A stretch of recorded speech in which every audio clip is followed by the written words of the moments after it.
इस वीडियो में हम लोग महत्तम समअपवर्तक, हाईएस्ट कॉमन फैक्टर और लघुत्तम समअपवर्त्य, लोएस्ट कॉमन मल्टीपल के बारे में पढ़ेंगे। यहाँ सबसे पहले हम लोग महत्तम समअपवर्तक किसे कहते हैं, इसका अंग्रेजी है हाईएस्ट कॉमन फैक्टर। हाईएस्ट का जैसे महत्तम का अर्थ ही हुआ सबसे बड़ा, सम का मतलब हुआ उभयनिष्ठ, शामिल। अपवर्तक, अपवर्तक का मतलब गुणनखंड, फैक्टर। इस तरह से लघुत्तम समअपवर्त्य है। इसमें लघुत्तम, जिस तरह से एग्जेक्टिव के 3 अवस्थाएं होती हैं, positive degree, comparative degree, superlative degree, वैसे ही हिंदी में भी इसकी अवस्था है। लघु माने छोटा होता है, लघुत्तम जो सुपरलेटिव डिग्री का रूप है। सुपरलेटिव यानी जहाँ 2 से अधिक की गुणों की जहाँ तुलना की जाए तो वहाँ सुपरलेटिव डिग्री हो जाता है। तो यहाँ लघुत्तम का मतलब सबसे छोटा, यहाँ महत्तम का मतलब सबसे बड़ा, सम का अर्थ है शामिल, उभयनिष्ठ। यहाँ है अपवर्तक, अपवर्तक का मतलब फैक्टर, और यहाँ अपवर्त का मतलब होता है गुणज, मल्टीपल्स इसके। तो हाईएस्ट कॉमन फैक्टर का अर्थ हुआ यानी 2 या 2 से अधिक जो संख्याएं हैं उनमें जो कॉमन जो फैक्टर है, उस कॉमन फैक्टर में सबसे बड़ा जो मान है वह हाईएस्ट कॉमन फैक्टर होगा। इसको हम लोग शॉर्ट में, चूंकि हाईएस्ट शब्द एच से शुरू है इसलिए एच से इसको दिखाएंगे, और ये कॉमन सी से शुरू है, और फैक्टर जो है एफ से शुरू है, इसलिए इसका शॉर्ट में, संक्षिप्त में हमारा इसका हो जाएगा नाम HCF। यानी महत्तम समअपवर्तक को, हाईएस्ट कॉमन फैक्टर को हम संक्षिप्त में लिखेंगे HCF। उसी तरह से लोवेस्ट कॉमन मल्टीपल जो है इसको हम LCM लिखेंगे, लोएस्ट कॉमन मल्टीपल। लोएस्ट से L हो जाएगा, कॉमन से C हो जाएगा, मल्टीपल से M हो जाएगा।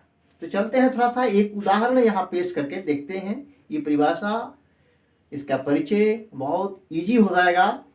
उदाहरण में हम देखते हैं 2 और 4 का, 2 और 4 का HCF पहले हम देखते हैं HCF क्या है।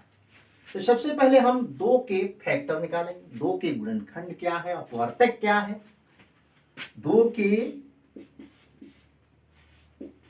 अपवर्तक, अपवर्तकें, या इसी को लिखेंगे अपवर्तक के को ही गुणनखंड कहेंगे, गुणनखंड हैं। यानी इसका अंग्रेजी हो जाएगा फैक्टर्स ऑफ 2, फैक्टर्स ऑफ 2। यानी 2 किससे किससे कटने वाला है, 2 कटेगा 1 से, 2 से कटेगा। इसके फैक्टर्स हो गए, 2 के फैक्टर्स हो गए 1 और 2। इसी प्रकार 4 के अपवर्तकें या गुणनखंड हैं। यानी फैक्टर्स ऑफ 4,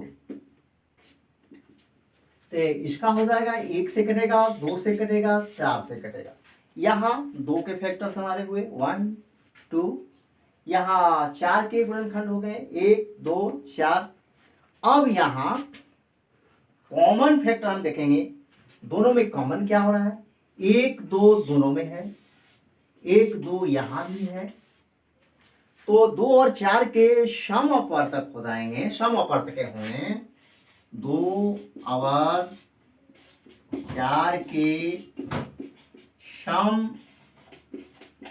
समअपवर्तकें, समअपवर्तकें हमारे हो जाएंगे 1, 2। अब यहाँ हमारे 2 फैक्टर हुए 1 और 2, इसमें सबसे बड़ा है 2, महत्तम का अर्थ हुआ सबसे बड़ा। इन दोनों में सबसे बड़ा क्या होगा, इसलिए 2 और 4 के महत्तम सम अपवर्तक बराबर 2। यही HCF हो जाएगा। इसलिए HCF हो गया, 2 4 का HCF 2 हुआ। तो सबसे पहले हम लोग इस उदाहरण से हम लोग इजीली इसको समझ गए। महत्तम समापवर्तक का अर्थ हुआ सबसे बड़ा गुणनखंड, यानी कॉमन गुणनखंड में जो सबसे बड़ा है वह जो है HCF हो जाएगा। इसी क्रम में HCF LCM को देखते हैं, चलते हैं। लघुत्तम समापवर्तक, यही उदाहरण रहेगा 2 और 4 का ही, इसे देखा जाए 2 और 4 का LCM तो 2 के अपवर्त चलेंगे। अपवर्त यानी गुणज, प्रोडक्ट। 2 के अपवर्तें, 2 के अपवर्तें या गुणजें, ये हमारे हो जाएंगे। 2 का प्रोडक्ट होता जाएगा 2 2 दूना 4, 6 8 10 12 14 16 डॉट डॉट अनंत तक। और 4 के अपवर्तें या गुणजें, ये हमारे हो जाएंगे 4 8 12 16 20 डॉट डॉट डॉट डॉट अनंत तक। अब इसमें कॉमन जो गुणज क्या है, दोनों में जो शामिल गुणज है वो गुणज है, हम देखते हैं यहाँ 4 है, यहाँ भी 4 है, 8 है, यहाँ भी 8 है, 12 है, यहाँ भी 12 मिलेगा। इसी क्रम में यानी 4 का जो है मल्टीपुल आ जाएंगे, 4 के प्रोडक्ट आ जाएंगे। यानी अब 2 और 4 के 2 और 4 के सम अपवर्त, सम अपवर्त हमारे हो जाएंगे 4 का जो है मल्टीपुल्स हो जाएंगे, यानी 4 का टेबल 8 12 16 डॉट डॉट। अब इसमें देखते हैं सबसे छोटा कौन है, 4 8 12 16 डॉट डॉट अनंत तक। इसमें सबसे छोटा मान जो है हमारा 4 हुआ। ये इसलिए 2 और 4, 2 और 4 के लघुत्तम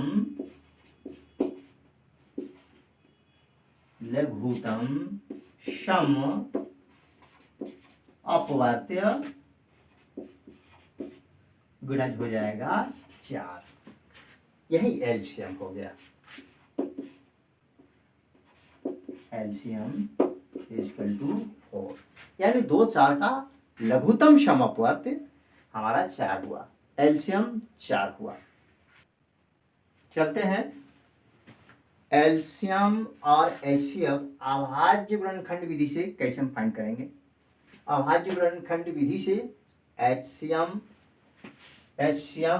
तथा एलसीएम ज्ञात करना है।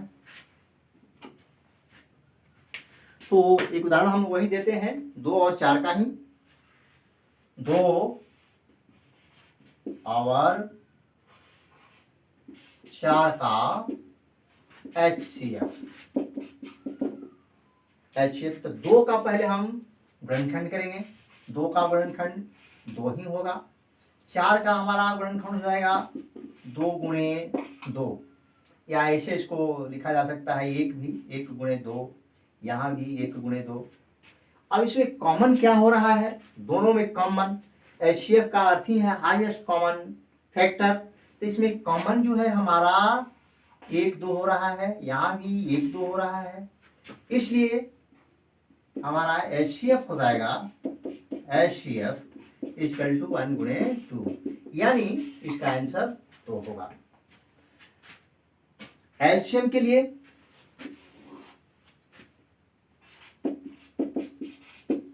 चलते हैं 2 4 में। तो फिर इसमें हम 2 का फैक्टर निकालेंगे, 2 के गुणनखंड है, फैक्टर्स ऑफ 2, तो ये हमारे हो जाएंगे 2, 1 गुणे 2 या 2 भी लिख सकते हैं। यहाँ 4 के गुणनखंड है, ये हो जाएगा 2 गुणे 2। अब एलसीएम में क्या करना है, कॉमन फैक्टर जो है उसको 1 लिखेंगे हम। यहाँ कॉमन फैक्टर हमारा 2 हो गया, तो एलसीएम हमारा हो गया, एलसीएम इक्वल टू, यानी एचसीएफ जो है वो लिख दिया जाएगा 1, यहाँ 2 है कॉमन, और एक अनकॉमन है 2, इसको भी लिख लेंगे 2 गुणे 2।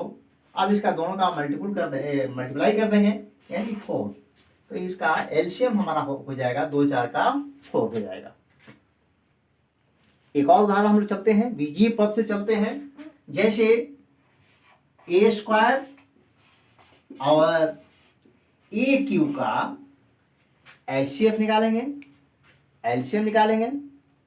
इसमें चलते हैं, एलसीएम के एचसीएफ के लिए ए स्क्वायर को लिख सकते हैं ए गुणे ए क्यू को लिखेंगे ए क्यू इक्वल टू ए गुणे ए। अब एचसीएफ की परिभाषा के मुताबिक कॉमन क्या है, दोनों में हम देख रहे हैं ए गुणे ए, यहाँ भी है, ए स्क्वायर में भी है, ए क्यू में भी है, इसलिए हमारा एचसीएफ हो जाएगा, हाईएस्ट कॉमन फैक्टर हमारा हो जाएगा ए गुणे ए, यानी ए स्क्वायर हो जाएगा। यहाँ एलसीएम के लिए फिर ए स्क्वायर को लिखेंगे, यानी ए गुणे ए क्यू को लिखेंगे ए गुणे ए। अब हमारा कॉमन ये 2 है, कॉमन को लिख जाएंगे, एलसीएम हमारा हो जाएगा ए गुणे कॉमन, और अनकॉमन जो है उसको भी यहाँ ला जाएगा, इंटू ए हो जाएगा। अब ए इंटू ए यानी 3 बार ए का गुणा है, यानी ए क्यूब हो गया। तो एलसीएम हमारा हो गया इसका ए क्यूब हो जाएगा, एचसीएफ हो जाएगा ए स्क्वायर, यानी कॉमन फैक्टर, इसको फैक्टर करेंगे, फैक्टर में जो कॉमन होगा, कॉमन फैक्टर्स हमारे उसका सॉल्यूशन एचसीएफ हो जाएगा। और एलसीएम के लिए कॉमन फैक्टर के अतिरिक्त जो अनकॉमन है उस अनकॉमन को भी मल्टीप्लाई कर लेना है। तो यहाँ कॉमन है ए गुणे ए, और अनकॉमन एक ए है, तो इसका एलसीएम हो गया ए गुणे ए, यानी ए क्यू एलसीएम हो गया। तो ये जो है उदाहरण यहाँ क्वेश्चन, फर्स्ट क्वेश्चन हुआ और ये सेकंड क्वेश्चन हुआ। दोनों ऊपर वाला जो है अंकगणितीय पद है और ये जो है बीजीय पद है। यहाँ एलसीएम और एचसीएफ के बारे में हम लोग बहुत छोटे छोटे प्रश्नों को दे करके देखे हुए हैं, और इसका परिचय और उस पर चल करके हम लोग देखें कि एचसीएफ का मतलब हुआ सबसे बड़ा गुणनखंड, सबसे बड़ा गुणनखंड, फैक्टर, सबसे बड़ा फैक्टर, और यहाँ एलसीएम में सबसे बड़ा गुणज जो है, सबसे छोटा गुणज एलसीएम होगा। ठीक है।